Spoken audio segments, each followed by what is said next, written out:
This is Monday, August the 5th, 2019, and we are into our first year and 1 month in retirement. This morning I went over the paperwork that is required for dual citizenship in the Philippines. We actually contacted the Philippines consulate in Los Angeles in California regarding our planned retirement to the Philippines and the best course to do the paperwork. My question to them was that would it be better to be a balikbayan as I am now, or would it be better to take a dual citizenship since I was born in the Philippines with Filipino American parents? They did answer through the email within 24 hours, and their answer was that it would be much more advantageous for us that I file for dual citizenship in the Philippines. In that way, my Anglo-American husband would be eligible for the 13A visa. So I'm reviewing the process and went to the website of the Philippine Consulate in Los Angeles. They do provide information for dual citizenships, how to go about it, and also the required paperwork. Among the first ones that they require is that you have your birth certificate.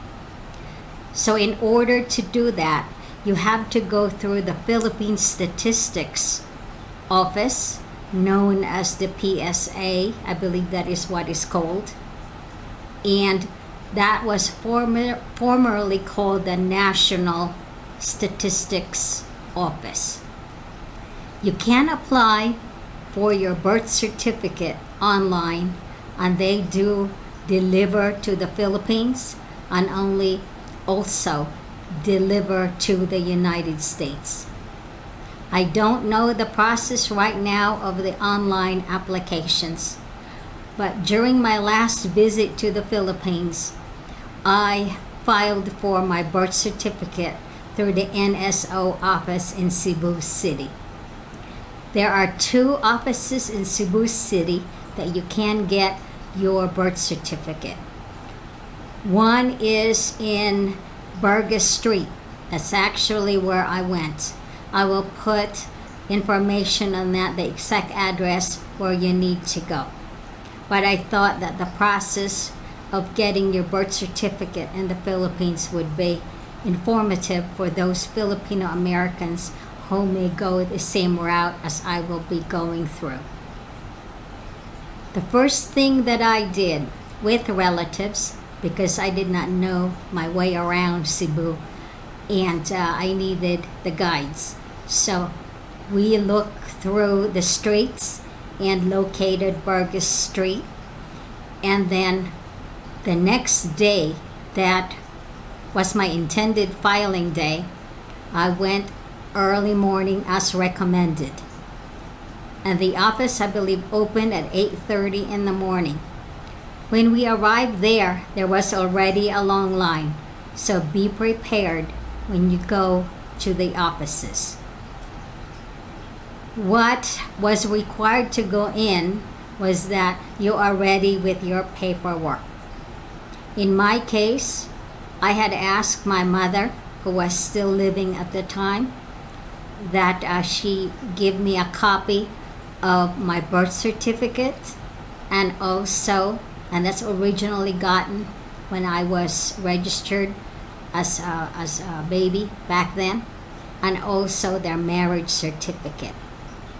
Since my father was born in Hawaii in the USA, I also asked for a copy of his birth certificate and their marriage certificate, which my mother provided. So I had that with me. So going back to the line, before getting in line, you should always remember that in the Philippines, when you go to government offices, a dress code is in force. And what that means is that no sleeveless tops are allowed, and also no shorts, no bare feet as well. So you have to be clothed adequately. They do have those dress codes, and they are strictly enforced. So after you go through the line and the guard lets you in, you'll go to another line, and the line is to get your forms. In this case, there were tables outside the windows that were set up where applicants can get the forms. There are seated areas, there are seats, but there were more people inside that building than there were seats provided. So some they'd have to stand. There were ledges in the windows that were not opened yet, and some of us used those to write on because the paper was kind of flimsy. So make sure you also bring a pen with you because that might not be provided. So that was the first step, getting the forms filled out. And then you get those copies ready that you will need. The previous day, I also made copies of my American passport and my driver's license. Because I was married here in the United States, I have a name change, so that would be important. So that was all clipped in. And then there is a second line in a window whereby you will submit your completed forms. So that will be also be held. They then tell you to take a seat.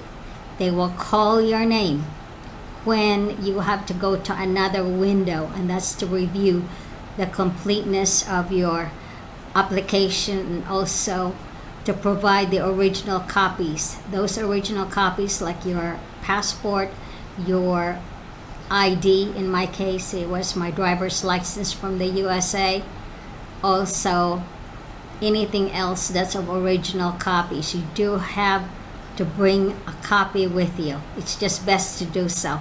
They might not require it now because I took my birth certificate there several years ago. So I brought those with me. And so you take a seat and then wait for your name to be called. It'll take a while, like 20 to 25 minutes. But there is one thing that I would add. When I submitted my application with the copies of my documents to the window, my relatives did advise for me to clip 20 pesos bill into those documents in the second page, not in the front page, but the second page. And their justification for that was that I could hopefully get my application processed faster than someone else who did not have the bill clipped into the second page of their application. So I did that because I wanted my paperwork to be processed quickly. No guarantee, however, if it could be processed quickly. So I was seated for 20-25 minutes, and then I got called again, this time the third time, to another window, and that was to look over your applications and present your original documents. Then you get seated again, you wait for another 20 to 25 minutes, and then you will be called again, or it seemed like it was longer than 25 minutes. And you'll be called again to another window, and you'll line up again, and you'll line up to pay. That's the cashier's window. And then the cashier will process your paperwork. They will ask you for the fee at that time. In that window, it was advised that you have the exact amount for payment, and that was about 23 pesos or American dollars. I'm not really quite sure how much that was, but it is in pesos currency, So bring smaller bills with you so that you can give the exact amount to the cashier. And then you are given a receipt. Then you are advised to sit again and wait for your name to be called. In our case, we waited for a very, very long time. That would have been over 25 minutes. So one of my relatives got up, went to a window, and inquired about my application. And it took quite a bit, and he was seated and waited again. Finally, got called to the window. I was informed that my paperwork will not be completely processed, or my birth certificate would not be given to me until the next day. And I was advised to come in the afternoon after 12:30 p.m. So I came in again promptly the next day, and I received my birth certificate from the NSO office. You might wonder, what does your birth certificate look like? It's quite interesting. I will put a copy of somebody else's birth certificate that was online on the web for confidentiality, but this is the way it looks like. It has yellow and greens in it, and the emblem of the NSO office is over here. It is in blue. And this one says Certificate of Live Birth. And then the page numbers on how many copies I wanted. In this case, I wanted 2 copies. This is a very interesting document in that it does state where you were born, what city, what province, the name of your parents. Your name, of course, is here, and when your birth date was, and your date of birth, and your time of birth is included. But here, my father's information was recorded first, and his age, his name, where he was born, his occupation, and also my mother's name right below his name, and the date when my birth was recorded. I was born at home and was waited on by my mother was waited on by the midwife. So that was not in the hospital. So my actual birth certificate was not carrying those information, but here it recorded when I was reported in terms of my birth, and it was dated February the 27th, and that's a month after I was born. And the name of the registrar, the original registrar's name, and there was a number in here, and this is registration number, the original one from my town. And then there's a seal that was stamped here, and the name of the current registrar at the NSO office.